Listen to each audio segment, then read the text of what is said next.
కీర్తనలు 41వ అధ్యాయము 11వ వచనం. నా శత్రువు నా మీద ఉల్లసింపక ఉండుట చూడగా నేను నీకు ఇష్టుడనని తెలియనాయను.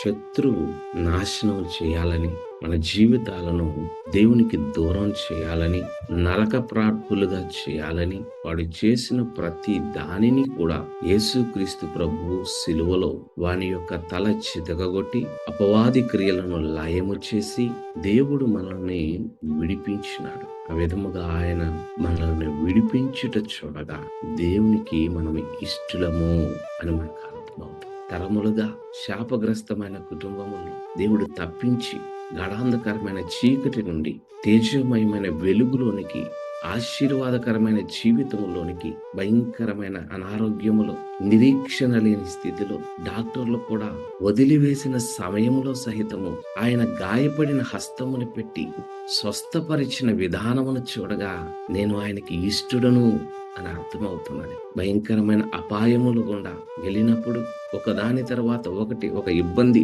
సమస్య, నష్టములు కలుగుచుండగా అదే విధముగా మబ్బు తొలగిపోయినట్లు ప్రతి ఒక్క అపాయమును, నష్టమును, కష్టమును తొలగింపచేసి శాంతిని అనుగ్రహించుట చూడగా ఆయనకు నేను ఇష్టుడను అని అర్థమవుతున్నది. అంతేకాదు, ఏ యోగ్యత లేని, ఏ పరిశుద్ధత లేని స్థితి నుండి ఆయన ఆత్మనిచ్చి ఆయన పరిశుద్ధ సన్నిధిలో ఆయన ప్రసన్నతను అనుభవించుటను చూడగా ఆయన చేసిన వాగ్దానములు నెరవేర్చబడుటకు ఏమాత్రము కూడా యోగ్యత లేని స్థితిలో ఉండగా తన కృపచేత తాను ఇచ్చిన మాట చొప్పున తన కార్యాలను జరిగించుట చూడగా నేను ఆయనకు ఇష్టుడను అని అర్థమవుతుంది.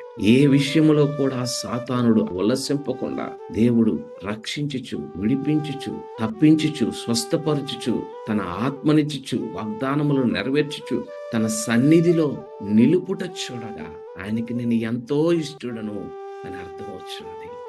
ఎంతగా ఆయన మనల్ని ప్రేమించినాడు, ఎంతగా ఆయన కృపను అనుగ్రహిస్తున్నాడు. దానికి తగిన ప్రేమ, విధేయత, తిరిగి ఆయన్ని ప్రేమించుట కంటే మనం ఇంకా ఏం చేయగలం? అట్టి కృప, కృతజ్ఞత కలిగి ఆయన్ని ఆరాధించు భాగ్యం దేవుడు మనకు అనుగ్రహించును గాక. ప్రార్థన చేసుకుందాం. పరిశుద్ధుడా, ప్రేమ కలిగిన మా తండ్రి, నీ పరిశుద్ధ నామానికి వందనాలు.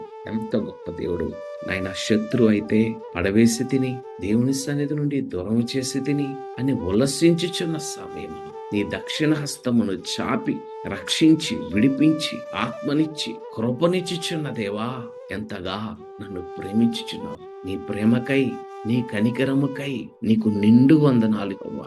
అపవాది మా మీద ఉల్లసింపకుండా మమ్మల్ని నీ ప్రసన్నతనిచ్చి నడిపించమని యేసు నామమున వేడి ప్రార్థన చేయుచున్నాను తండ్రి.